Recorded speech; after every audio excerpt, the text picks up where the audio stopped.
Assalamualaikum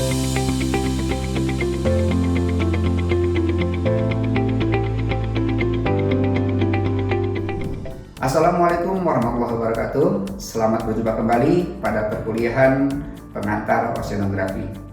Kali ini kita akan bahas tentang potensi Laut Nusantara, yaitu pada bab ke-13. Ada 3 materi yang akan kita bahas.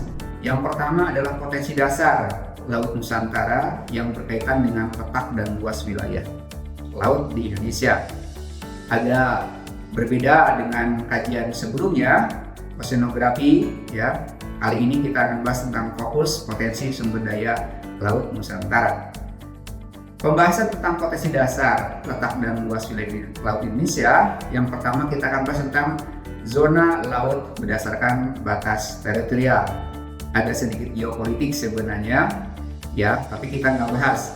Materi kali ini kita akan bahas karena kita juga harus tahu bagaimana potensinya ya berkaitan dengan luas Laut Nusantara. Kemudian kita juga akan bahas tentang zona laut tambahan, kemudian ada zona laut landas kontinen, dan zona laut ekonomi eksklusif atau ZEE seperti itu.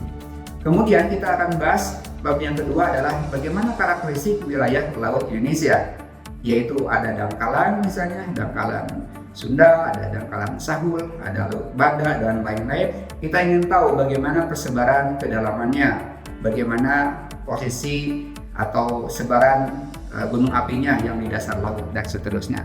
Ini pun kita akan bahas. Nah, yang ketiga kita akan bahas tentang potensi sumber daya perikanan.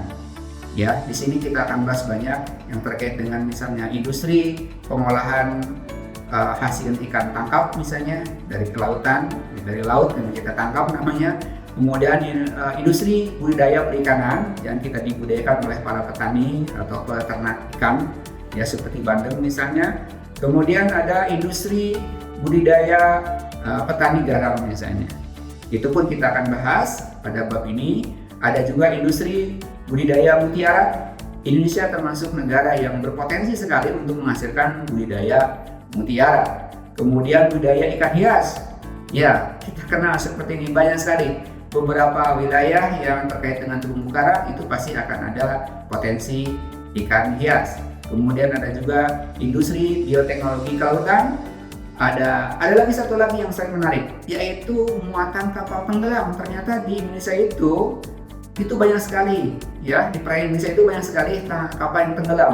Karena Indonesia termasuk negara yang dulu itu menjadi daerah pusat atau poros maritim Nusantara sebenarnya. Jadi sekarang itu ada gagasan tentang poros maritim Nusantara itu udah yang ketiga kalinya barangkali, karena dulu pernah juga menjadi pusat peradaban, pusat perdagangan Nusantara. Jadi banyak sekali, tenggelamnya kapal-kapal yang tenggelam. Kemudian juga potensi energi yang terbarukan. Ada gelombang, ada arus misalnya, ada pasang surut juga banyak ya yang bisa kita gunakan untuk pembangkit listrik tenaga yang terbarukan. Dan yang terakhir adalah potensi wisata bahari tentu saja yang terkait dengan daerah-daerah penyelaman seperti itu.